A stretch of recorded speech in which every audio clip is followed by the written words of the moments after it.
Hey guys, welcome back to my YouTube channel. ಎಲ್ಲರೂ ಹೇಗಿದ್ದೀರಾ? ಚೆನ್ನಾಗಿದ್ದೀರಾ? ನಾನು ಚೆನ್ನಾಗಿದ್ದೀನಿ. ನೀವೆಲ್ಲ ಸೂಪರ್ ಆಗಿದ್ದೀರಾ ಅಂತ ಭಾವಿಸ್ತಾ ಇವತ್ತಿನ ವೀಡಿಯೋ ಸ್ಟಾರ್ಟ್ ಮಾಡ್ತಾ ಇದ್ದೀನಿ. ಇವತ್ತು November 26th ನನ್ನ ಮಗಳ ಬರ್ತ್ಡೇ.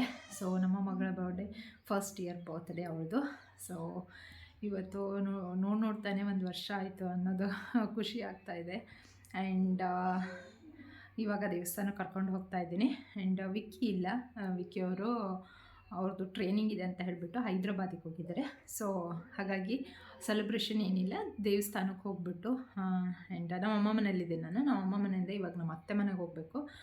ಅಜ್ಜಿ ಅಜ್ಜಾಗೆಲ್ಲ ತೋರಿಸ್ಕೊಂಡವಳನ್ನ ಅಲ್ಲಿಂದ ನಾವು ದೇವಸ್ಥಾನಕ್ಕೆ ಹೋಗೋಣ ಅಂತ ಪ್ಲ್ಯಾನ್ ಮಾಡಿದ್ವಿ. ನಾನು ಮೊನ್ನೆ ಬಂದೆ ನಮ್ಮ ಅಮ್ಮ ಮನೆಗೆ. ಸೊ ಸಂಡೇ ಹೋಗಿದ್ದಾರೆ ವಿಕ್ಕಿ ಅವರು. ಆ್ಯಂಡ್ ಈ ಸಂಡೇ ಬರ್ತಾ ಇದ್ದಾರೆ ವಾಪಸ್ಸು. ಸೊ ಸಂಡೇ ಬರ್ಡೇ ಸೆಲೆಬ್ರೇಷನ್ ಇಟ್ಕೊಂಡ್ರೆ ಆಯಿತು ಅಂದ್ಬಿಟ್ಟು ಇವತ್ತು ಜಸ್ಟ್ ಮನೆಯಲ್ಲಿ ನಮ್ಮಮ್ಮ ಮಧ್ಯಾಹ್ನಕ್ಕೆ ಅವಳಿಗೆ ಗಿಣ್ಣ ಮಾಡಿದ್ರು. ನಮ್ಮಣ್ಣ ಗೀಬಿನ ಹಾಲು ತೊಗೊಂಬಂದಿದ್ದ, ಡೈರಿಯಲ್ಲಿ ಸಿಕ್ಕಿತ್ತು ಅಂತ. ಗಿಣ್ಣದ ಹಾಲು ಮತ್ತು ಅನ್ನ ಸಾಂಬಾರೆಲ್ಲ ಗಿಣ್ಣದ ಹಾಲು ತಂದಿದ್ದ ಅಂತ ಗಿಣ್ಣ ಮಾಡಿಬಿಟ್ಟು ಅನ್ನ ಸಾಂಬಾರು ಮಾಡಿದ್ದಾರೆ. ಇವತ್ತಿನ ದಿನ ಹೀಗಿದೆ. ಆ್ಯಂಡ್ ಫಸ್ಟ್ ಬರ್ಡೇ ಅವಳದು. ತುಂಬ ಖುಷಿ ಆಗ್ತಾಯಿದೆ.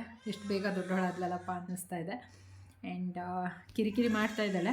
ಇವಾಗ ದೇವಸ್ಥಾನಕ್ಕೆ ಕರ್ಕೊಂಡು ಹೋಗಬೇಕು. ಸೊ ಬನ್ನಿ, ವಿಡಿಯೋನ ಕಂಟಿನ್ಯೂ ಆಗಿ ನೋಡ್ತಾ ಹೋಗಿ. ವಿಡಿಯೋ ಇಷ್ಟ ಆದರೆ ಲೈಕ್ ಮಾಡಿ, ಹಾಗೆ ನನ್ನ ಚಾನೆಲ್ನ ಸಬ್ಸ್ಕ್ರೈಬ್ ಮಾಡ್ಕೊಳ್ಳೋದನ್ನ ಮರಿಬೇಡಿ, ಓಕೆನಾ? ಸೊ ಬನ್ನಿ. ಸೊ ಮಧ್ಯಾಹ್ನಕ್ಕೆ ಊಟಕ್ಕೆ ಬಡಿಸ್ಕೊತಾ ಇದ್ದೆ. ಆ್ಯಂಡ್ ಮಧ್ಯಾಹ್ನ ನಮ್ಮಮ್ಮ ಗಿಣ್ಣು ಮಾಡಿದ್ರು ಅನ್ನಲ್ಲ, ತೆಳ್ಳಗೆ ಗಿಣ್ಣ ಮಾಡಿದ್ರು, ಗಟ್ಟಿ ಮಾಡಿರಲಿಲ್ಲ.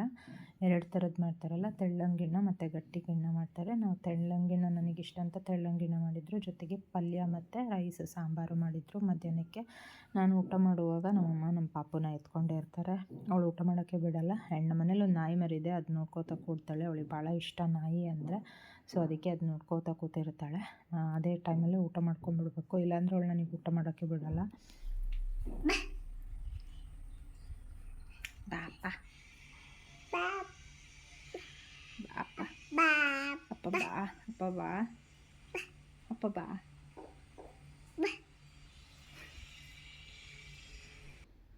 ಆ್ಯಂಡ್ ಅದಾದಮೇಲೆ ನಾವು ಸಂಜೆ ದೇವಸ್ಥಾನಕ್ಕೆ ಹೋಗಿದ್ದು. ಬೆಳಗ್ಗೆ ಹೋಗಬೇಕು ಅಂದ್ಕೊಂಡ್ವಿ, ಆದರೆ ಬೆಳಗ್ಗೆ ಒಂದು 11 ಗಂಟೆ ಅಂದರೆ ಬೇಗ ಕ್ಲೋಸ್ ಮಾಡಿಬಿಡ್ತಾರೆ.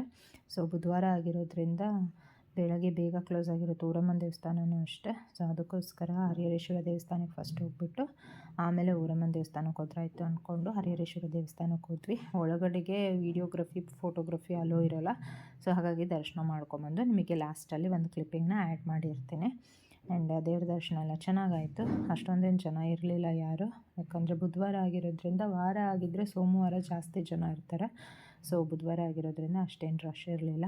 ಆ್ಯಂಡ್ ದೇವ್ರ ದರ್ಶನ ಎಲ್ಲ ಚೆನ್ನಾಗಾಯಿತು. ಪೂಜೆ ಮಾಡಿಸ್ಕೊಂಡು ನಾವು ಅಲ್ಲಿನೇ ಲಕ್ಷ್ಮೀ ದೇವಸ್ಥಾನ ಮತ್ತು ಗಣಪತಿ ದೇವಸ್ಥಾನ ಇದೆ, ಅಲ್ಲಿಗೆ ಹೋಗ್ಬಿಟ್ಟು ಇವಾಗ ಲಕ್ಷ್ಮಿ ಮತ್ತು ಗಣೇಶನ ದೇವರ ದರ್ಶನ ತೊಗೊಂಡು ನಾವು ಅಲ್ಲಿಂದ ಊರಮ್ಮ ದೇವಸ್ಥಾನಕ್ಕೆ ಹೋಗಬೇಕು.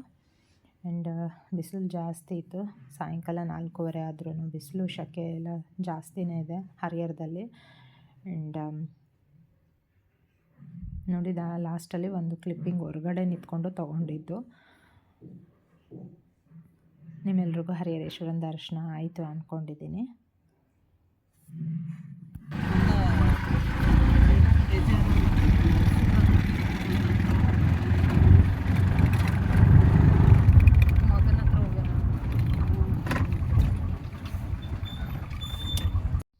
ಅದಾದಮೇಲೆ ಊರಮ್ಮನ ದೇವಸ್ಥಾನಕ್ಕೆ ಬಂದ್ವಿ.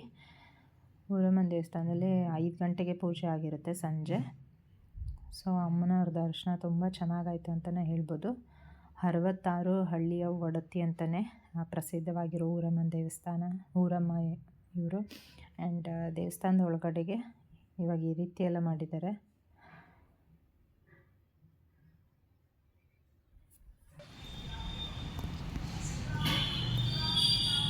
ಊರಮ್ಮನ ದೇವಸ್ಥಾನಕ್ಕೆ ಹೋಗಿ ಅಲ್ಲೇ ಪಾನಿಪುರಿ ತಿಂದ್ಕೊಂಡು ಮನೆಗೆ ವಾಪಸ್ ಬಂದ್ವಿ.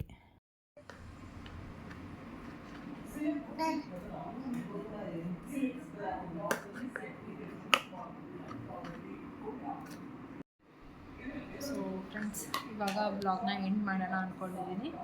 ಇವತ್ತಿನ ಬ್ಲಾಗ್ನ ಇಲ್ಲಿಗೆ ಎಂಡ್ ಮಾಡ್ತೀನಿ. ಮತ್ತೆ ಸಿಗ್ತೀನಿ ಮತ್ತೊಂದು ಹೊಸ ವೀಡಿಯೋ ಜೊತೆ. ಬರಲಾ? ಬಾಯ್ ಮಾಡುತ್ತದೆ. ಬಾಯ್.